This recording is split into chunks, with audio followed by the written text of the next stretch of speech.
Another month has gone by in Collingwood's preseason. A lot of questions were asked in December. Have they been answered in January? And what to look forward to in February as we look to ramp up match simulation, intra-club, practice matches and the likes. We'll probably get started with players who haven't been available as much in the preseason, especially in January. The obvious ones are Tom Mitchell and Nick Dacos. Some of the other ones have been AJ through...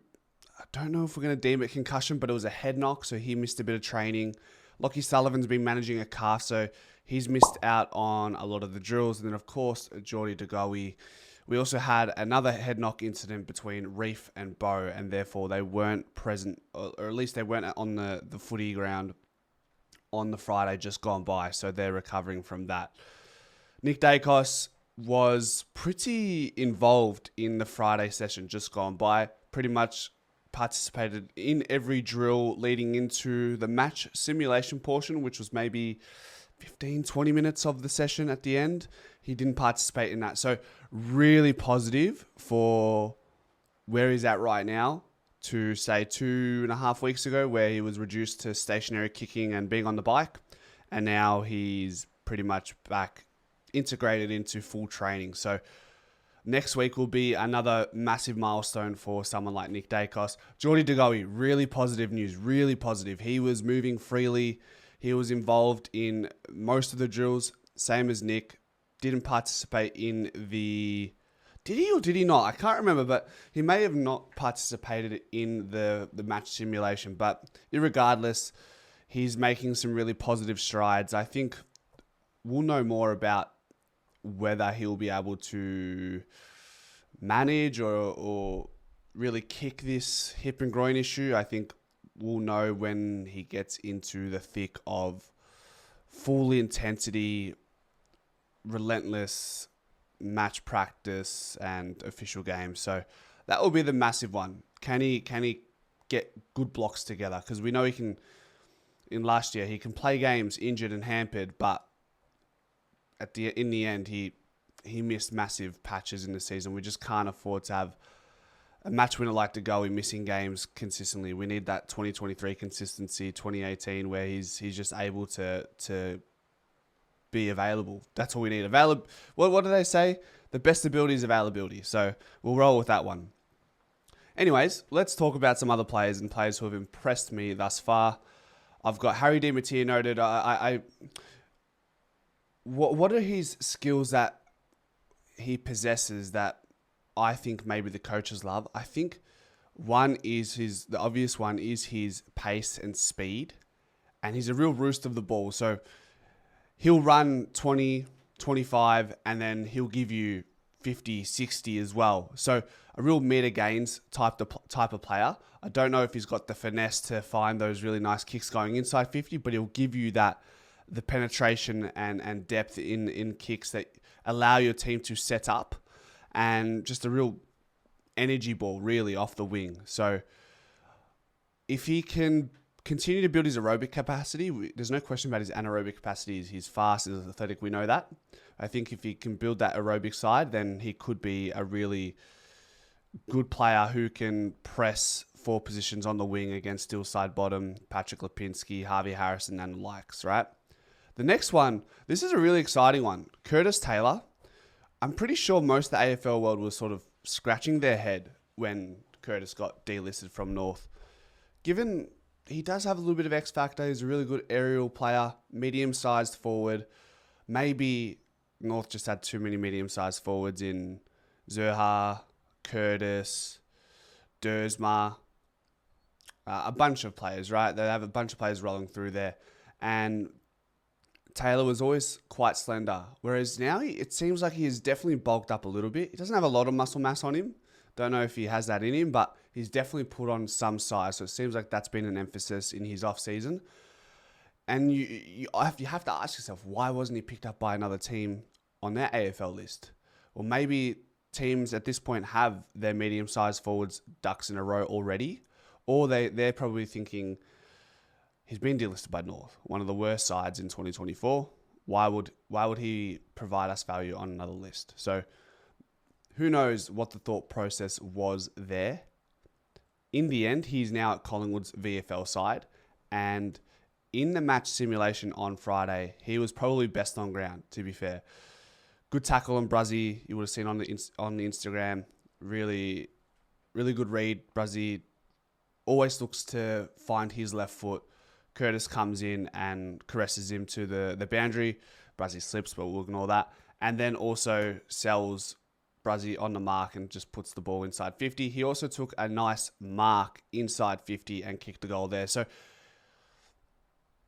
once again, Collingwood are a side who have great availability in the medium-sized department across the ground. But who's to say Curtis Taylor can't be a mid-season draft prospect for Collingwood if there is a spot that opens up through injury or whatever it may be? Knock on wood, there's no injuries. Or maybe another club will consider Curtis. I'm really looking forward to going to the VFL this year. There's a lot of players that I want to keep an eye on. We've got 3 new draftees. We've got players like Curtis Taylor, Luke Quaynor as well, who will be in the VFL side most likely, if not already signed. So I'm really looking to expand the channel and get a really good grasp of our VFL side and getting to the games and doing vlogs or whatever it may be. So keep an eye out for that. That's going to be good. But yeah, goals, tackles, Candy, Curtis starting well. I think he's at the very least, he's going to provide very good competition, and he will be able to help grow players like Will Hayes in the VFL and nurture them. That's something I've been a big, I've just been big on wanting our VFL side to have experienced players to help our younger players progress into the first team. All right. A little special shout out for Jeremy Howe. He's a spoiling king. He's known for his marking prowess, quite clearly, right? But I don't think people realize how good of a spoiler Jeremy Howe is. I don't know if he's won the Golden Fist Award before, but if he doesn't win one by the time his career's done, it'll be a travesty on his career. Just like how he's only won 1 mark of the year. Has he even won 1? He should have 3 or 4 on his resume, but he doesn't. So just take note. If you haven't already, when he doesn't mark it, look how many times he's able to get to a contest and spoil it effectively. Get it over the boundary, get it into row Z. So keep an eye on that. He's always a lock-in for our backline. Has been so ever since he's gotten to the club. And because we know he's going to be in our starting team, there's no questions about it. It doesn't mean we can't still give him his flowers, okay? Harry Perriman's kicking inside 50 looks the goods. That's something I've noted. The preface is, it is just training, less pressure on the ball going inside 50. The anxiety of performance is not there because it's just training. But just keep an eye on Harry Perriman's kicking going inside 50 when playing out in the midfield, running out of centre bounce. So just earmarking that, okay? Big Illaroo.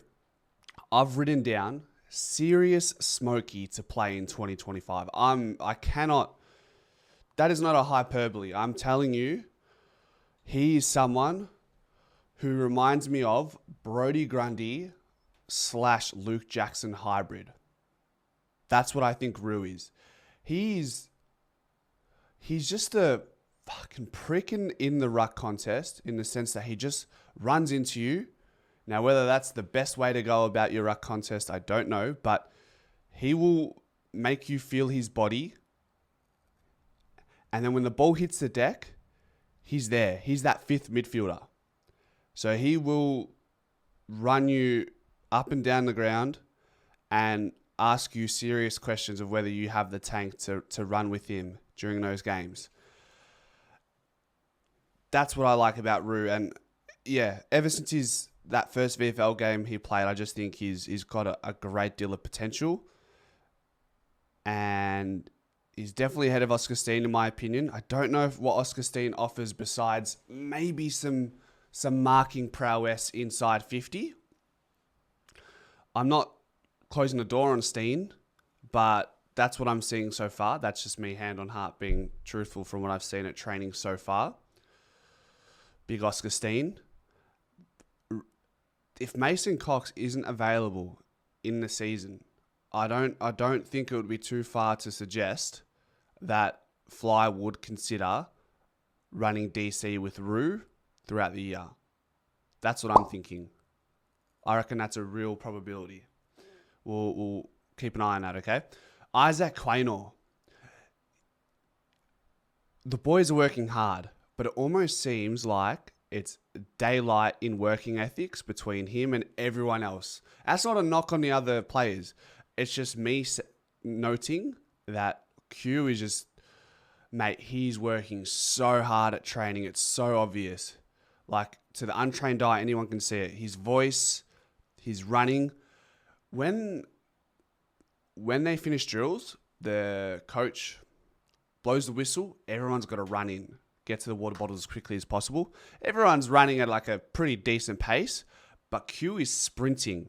And he's not just sprinting, he's sprinting past everyone who's ahead of him to get to the bottles. Now, that's going to go unnoticed, but that is something that when you see someone doing that, you know they've just had a complete mind shift. And he's had a paradigm shift. He's learned, you can already tell without him playing games this year, and we don't know how he's going to play, right? He could potentially not play well like last year, but he's definitely putting in the effort that would indicate that, one, his mentality has changed. Two, that is going to translate to his on-field performances. So really looking forward to IQ in 2025. Could he be an All-Australian in 2025? That's how far I'd go with the way he's performing at training right now. We talked about JDG moving comfortably.